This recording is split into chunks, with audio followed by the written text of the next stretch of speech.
오늘 하나님 말씀은 욥기 31장 1절에서 23절까지입니다. 내가 내 눈과 약속하였나니 어찌 처녀에게 주목하랴. 그리하면 위에 계신 하나님께서 내리시는 분깃이 무엇이겠으며 높은 곳에 젖는 자께서 주시는 기업이 무엇이겠느냐. 불의한 자에게는 환난이 아니겠느냐. 행악한 자에게는 불행이 아니겠느냐. 그가 내 길을 살피지 아니하시느냐. 내 걸음을 다 세지 아니하시느냐. 만일 내가 허위와 함께 동행하고 내 발이 숙임수에 빨랐다면 하나님께서 나를 공평한 저울에 달아보시고 그가 나의 온전함을 아시기를 바라노라. 만일 내 걸음이 길에서 떠났거나 내 마음이 내 눈을 따랐거나 내 속에 더러운 것이 묻었다면 내가 심은 것을 타인에게 먹으며 나의 소출이 뿌리째 뽑히기를 바라노라.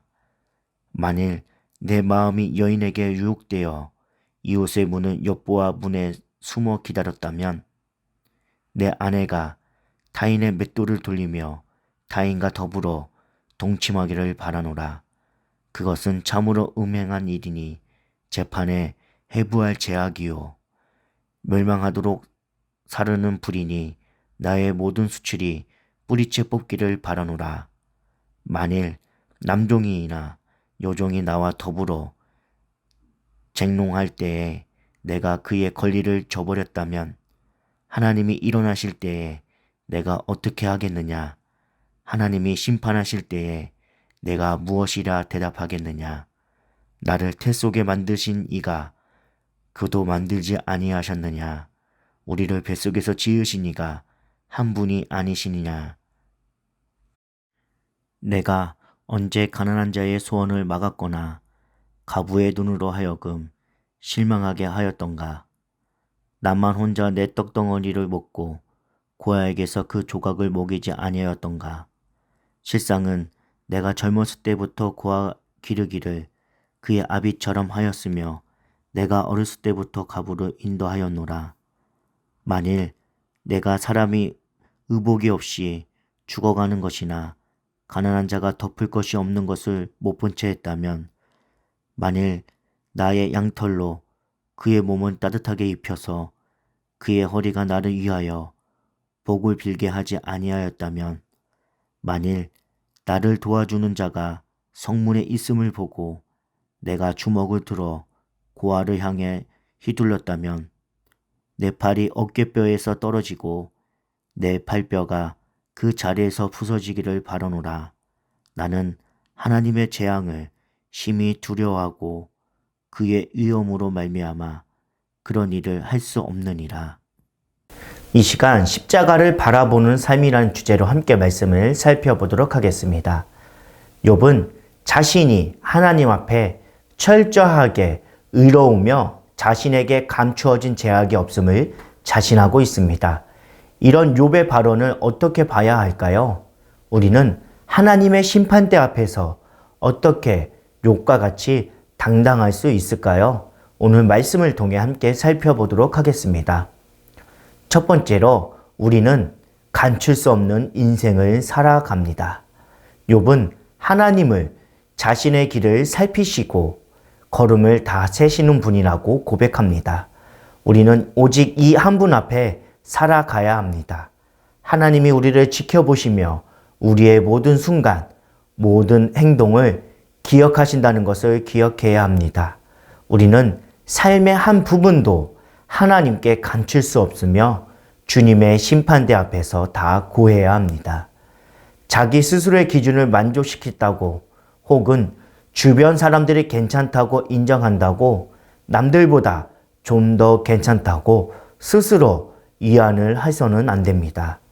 우리의 삶의 유일한 심판자는 거룩하신 하나님이십니다. 그분 앞에 우리 인생의 전체가 낱낱이 드러날 것입니다. 겸손하게 우리 자신을 돌아봐야 합니다.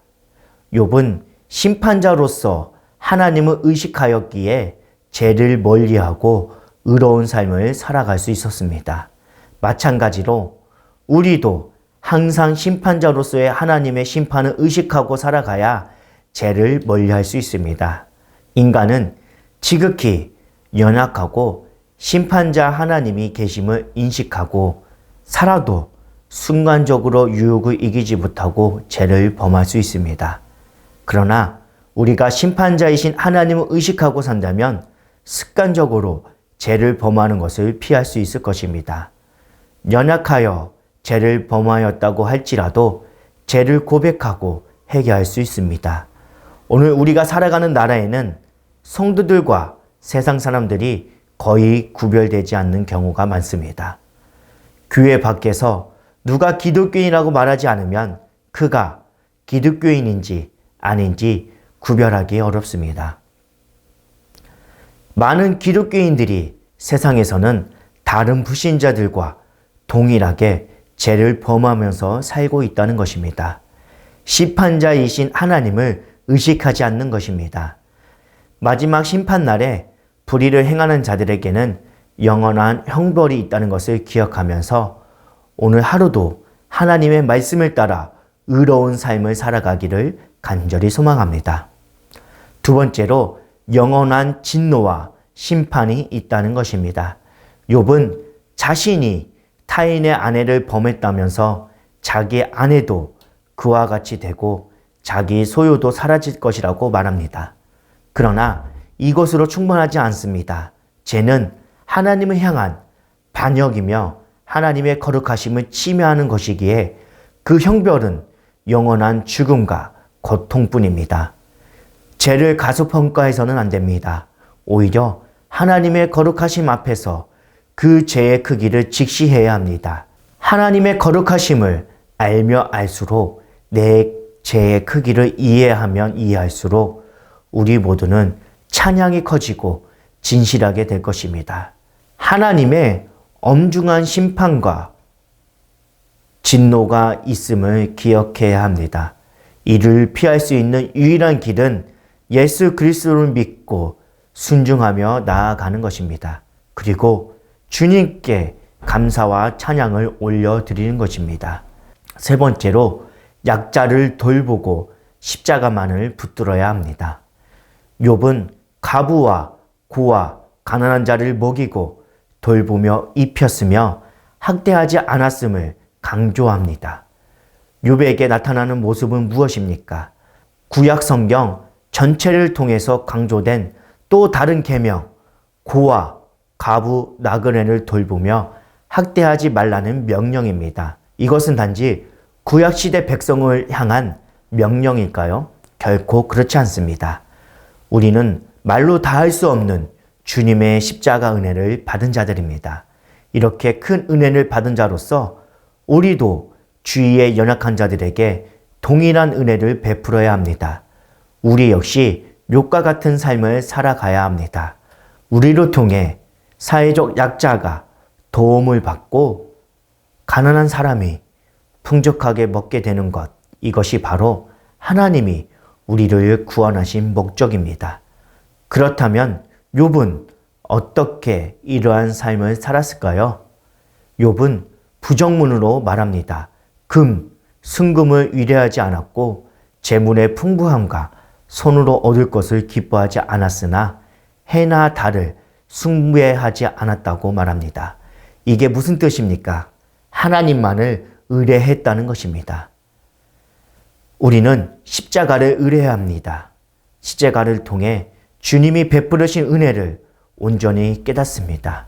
십자가를 통해서 받은 은혜로 우리가 어떻게 살아갈지를 보게 됩니다. 그리고 십자가를 통해 하나님 외에 다른 모든 것이 헛되며 결코 하나님의 심판을 이기지 못할 것을 바라보게 됩니다. 십자가는 하나님의 자녀답게 살아가는 힘입니다. 십자가만을 주목하며 하나님을 신뢰하십시오. 그러할 때 욥과 같은 삶을 살아갈 수 있는 힘을 얻게 될 것입니다. 우리는 하나님의 자녀다운 삶을 살기에 욥보다 더 유리한 위치에 있습니다. 욥이 결코 보지 못했던 십자가를 우리는 바라보기 때문입니다. 십자가를 의지함으로 주님이 기뻐하신 삶을 살아가는 저와 여러분들이 되기를 간절히 소망합니다.